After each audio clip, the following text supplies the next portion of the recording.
លើ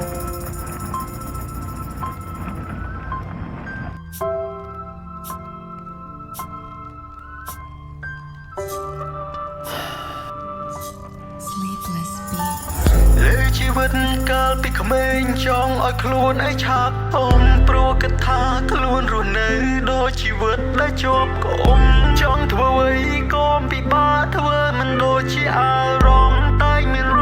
នាងមកបងខាំងធ្វើឲ្យខ្ញុំសែនធំកាលកុមារខ្ញុំប្រាថ្នាថាពេលធំដឹងក្តីចង់ធ្វើអ្វីឲ្យអស្ចារ្យឲ្យខ្លួនឯងមានស្នាដៃតែវាបានត្រឹមការគិតព្រោះការពិតនៅសែនឆ្ងាយព្រោះការធ្វើវាមិនដូចជាក្តីស្រមៃឡើយអរគុណដល់អ្នកម្ដាយដែលផ្ដល់កំណើតឲ្យកូនបានកើតឲ្យកូនបានឃើញនៅពិភពលោកមួយដែលមានរឿងជាច្រើនជីវិតមានជូរមានចត់តែខ្លះកូនខ្សត់តែទឹកសន្សើមអ្នកម្ដាយខំប្រឹងជំនះឲ្យតែបានកូននេះដកដង្ហើមលោកប៉ាតែងតែទំនុកបំរុងតាំងពីថ្ងៃដែលកូនកើតលោកប៉ាពិតហត់ខ្លាំងណាស់រូបគាត់ខំប្រឹងមិនហ៊ានសម្រាឲ្យតែកូនបានល្អប៉ាមិនដែលប្រើពាក្យថាពិបាកពេលនេះកូនធំហើយតែមិនតន់ឡើយសងកូនប៉ាម៉ា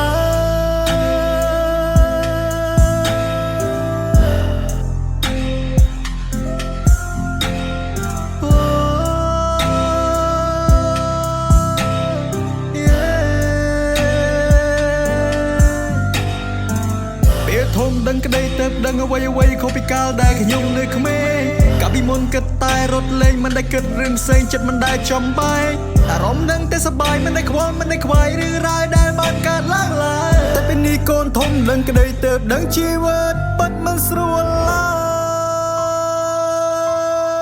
យជីវិតពិតមិនស្រួលឡើយ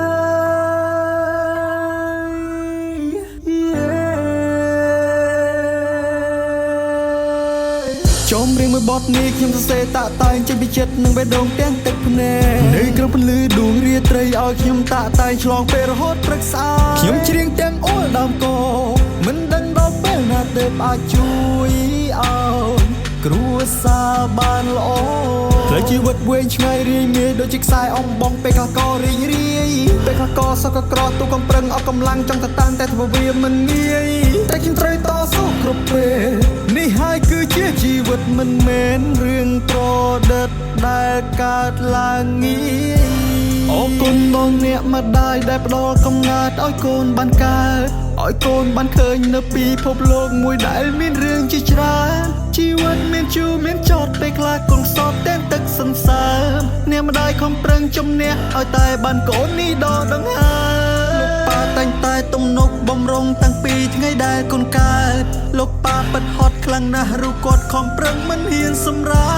ឲ្យតែកូនបានល្អប៉ាមិនដែលប្រើពាក្យថាពិបាកពេលនេះកូនធំហើយតែមិនតន់ឡើយសងកូនប៉ាម៉ា